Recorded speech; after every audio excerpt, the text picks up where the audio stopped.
અમદાવાદ શહેર ખૂબ ઝડપથી વિકસી રહ્યું છે અને વિકસતા અમદાવાદ માટે ટ્રાફિક અને અકસ્માતનો પ્રશ્ન મોટો પડકાર બની ગયો છે. કારણ કે અમદાવાદ શહેરમાં અકસ્માતોની ઘટનાઓ પણ સતત વધી રહી છે. જો કે અકસ્માતોને ઘટાડવા માટે તંત્ર દ્વારા શહેરના હાઈવે પર ગતિ મર્યાદા દર્શાવતા બોર્ડ લગાવી વાહનોની ગતિને નિયંત્રણમાં રાખવાનો પ્રયાસ કરવામાં આવ્યો છે. પરંતુ હવે તંત્રએ લગાવેલા આ બોર્ડ વાહન ચાલકો માટે મૂંઝવણ ઊભી કરી રહ્યા છે. કારણ કે એક જ હાઈવે પર થોડા અંતરે અલગ અલગ ગતિ મર્યાદા દર્શાવતા બોર્ડ જોવા મળી રહ્યા છે. અને હવે પહેલા આ દ્રશ્યો જુઓ. આ છે શહેરના એસપી રિંગ રોડના દ્રશ્યો.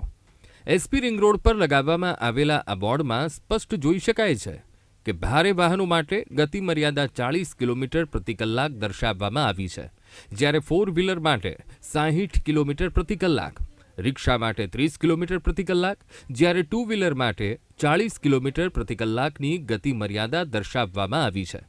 પરંતુ આ બોર્ડથી થોડે દૂર નજર કરતા અહીં 80 કિલોમીટર પ્રતિ કલાકની ગતિ મર્યાદા દર્શાવતું બોર્ડ લગાવવામાં આવ્યું છે. આ પ્રકારના બોર્ડ માત્ર આ એક જ સ્થળે નહીં, પરંતુ અનેક સ્થળોએ જોવા મળી રહ્યા છે. સામાન્ય રીતે વિસંગતતા ન હોવી જોઈએ, પણ કદાચ કોઈ કારણસર હોઈ શકે. ઘણી વખતે આપણે જોતા હોઈએ છીએ કે જે ડિસ્ટન્સ બતાવતા હોય છે, સપોઝ કે અમદાવાદથી બરોડાનું અંતર, એમાં એક બોર્ડની અંદર જે લખ્યું હોય એના કરતાં બીજા બોર્ડમાં થોડું નજીક મૂકેલું હોય છે, અથવા તો એમાં ડિફરન્સ હોય છે.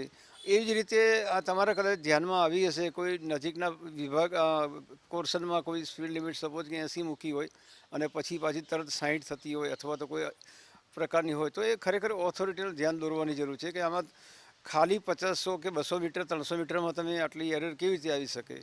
તો હું માનું ત્યાં સુધી કોઈ મેન્યુઅલ એરર હોઈ શકે, અથવા તો પછી કોઈ રાખવા માટેનો કયો હેતુ છે એ એમને ઓથોરિટી જે મૂક્યું છે એ જ નક્કી કરીને કહી શકે એમ છે. અને આ બોર્ડને કારણે વાહન ચાલકો પણ ગતિ મર્યાદાને લઈને મૂંઝવણમાં મુકાયા છે. આ પ્રકારે વિસંગતતા ધરાવતા બોર્ડ લગાવીને તંત્ર શું કહેવા માંગે છે તે મોટો સવાલ છે. ત્યારે હવે તંત્ર ક્યારે જાગશે અને ક્યારે બોર્ડની આ વિસંગતતા દૂર કરશે તે જોવું રહ્યું.